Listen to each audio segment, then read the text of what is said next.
Assalamualaikum warahmatullahi wabarakatuh. Bagaimana kabar kalian semua? Semoga baik dan sehat selalu. Kembali lagi dalam video pembelajaran mata pelajaran ilmu pengetahuan alam, masih pada bab 7 tentang bumi dan tata surya untuk tingkat SMP dan MTSN bersama saya, Tutor Yulianti Atina Handini Eskom. Selamat belajar. Pada pembelajaran sebelumnya, kita sudah membahas subbab A tentang sistem tata surya, yaitu pengenalan benda-benda langit beserta aktivitasnya. Salah satu yang dipelajari adalah tentang 8 planet dalam tata surya, serta pengelompokannya. Sebelumnya kita sudah mengenal apa saja yang terdapat di dalam pengelompokan planet terestrial atau planet kuno, yaitu planet Merkurius, planet Venus, planet Bumi, dan planet Mars. Berikutnya akan kita mempelajari tentang planet Jovian atau juga bisa disebut dengan planet gas raksasa. Planet Jovian atau planet gas raksasa. Yang pertama adalah planet Jupiter. Sampai hari ini, Jupiter adalah planet terbesar di tata surya kita. Ukurannya lebih dari 2 kali ke-7 planet disatukan. Jika dibandingkan dengan menganggap bumi seukuran buah anggur, maka Jupiter sebesar bola basket. Jupiter seperti juga planet lain, tidaklah ideal untuk kehidupan manusia. Meski demikian, ilmuwan menemukan bahwa beberapa satelit Jupiter memiliki lautan. Yang kedua, planet Saturnus. Planet Saturnus yang disebut sebagai perhiasan tata surya memang memiliki penampilan yang sangat menarik.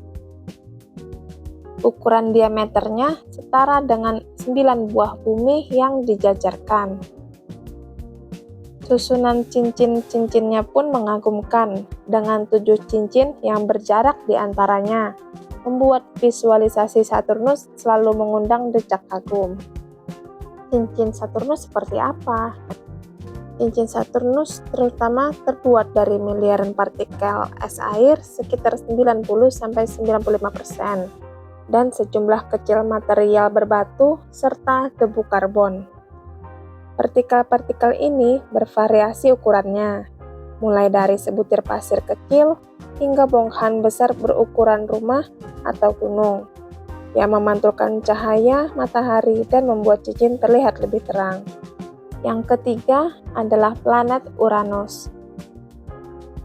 Saat pertama kali ditemukan melalui teleskop, Uranus sempat dianggap sebagai komet atau bintang.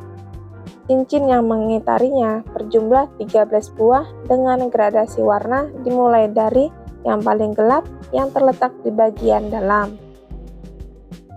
Uranus berotasi seperti Venus dari barat ke timur, tetapi ia berotasi menyamping. Itu sebabnya Uranus disebut juga planet samping. Kenapa planet Uranus berotasi menyamping?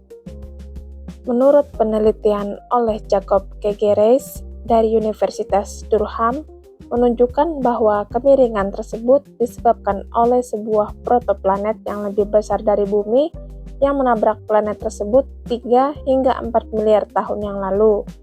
Kutub selatan Uranus hampir mengarah langsung ke matahari pada saat Voyager 2 melintas pada tahun 1986. Planet keempat adalah planet Neptunus. Planet ini adalah planet terjauh dari matahari.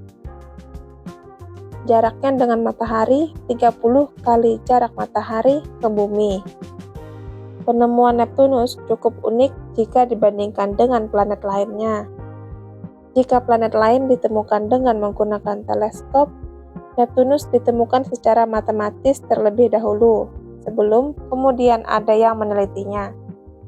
Neptunus memiliki 5 cincin utama dan 4 busur cincin yang tersusun dari gumpalan debu. Ilmuwan menduga terbentuknya cincin dan busur cincin ini disebabkan adanya gaya gravitasi dari satelit-satelit yang dimiliki Neptunus. Ada beberapa karakteristik planet-planet di tata surya kita. Salah satunya adalah gravitasi.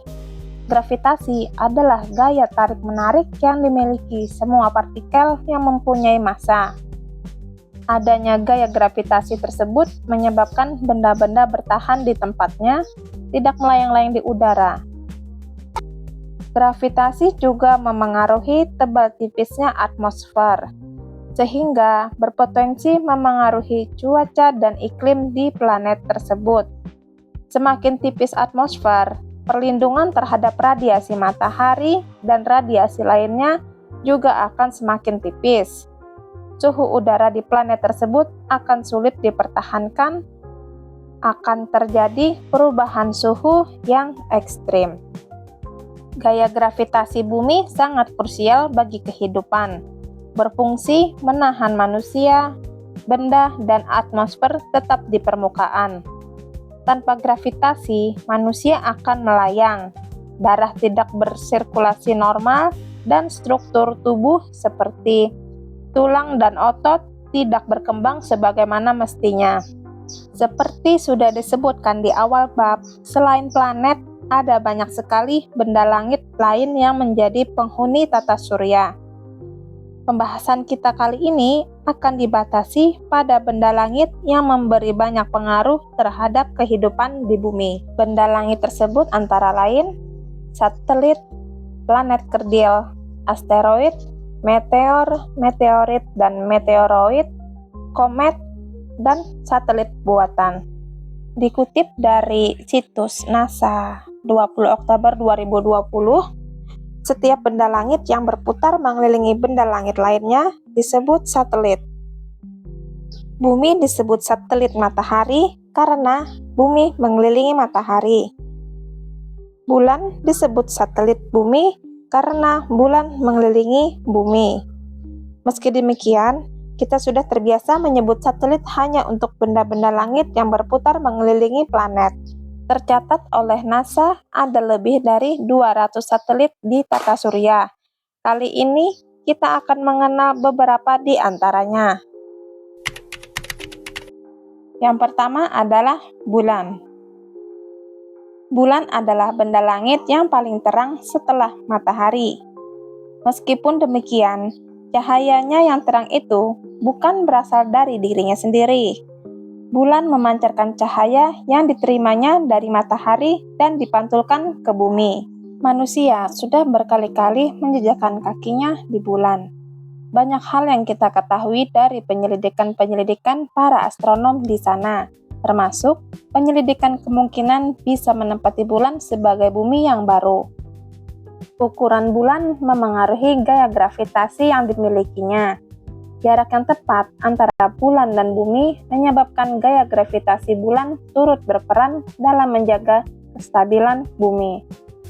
Perhatikan periode rotasi dan periode revolusi bulan pada tabel berikut. Periode yang nyaris sama ini menyebabkan sisi bulan yang terlihat dari bumi tidak pernah berubah. Sisi yang tak pernah teramati dari bumi disebut sisi gelap bulan. Sisi ini baru bisa diketahui lebih lanjut setelah Apollo tiba dan melakukan eksplorasi. Yang kedua adalah Ganymede.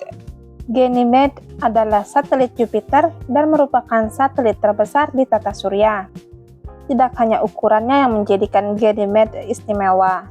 Saat ini, ia adalah satu-satunya satelit yang memiliki medan magnetnya sendiri. Adanya medan magnet ini menyebabkan di Ganymede sering muncul aurora, semacam semburat cahaya yang berpendar di sekitar kutubnya. Ganymede ditemukan sejak tahun 1610.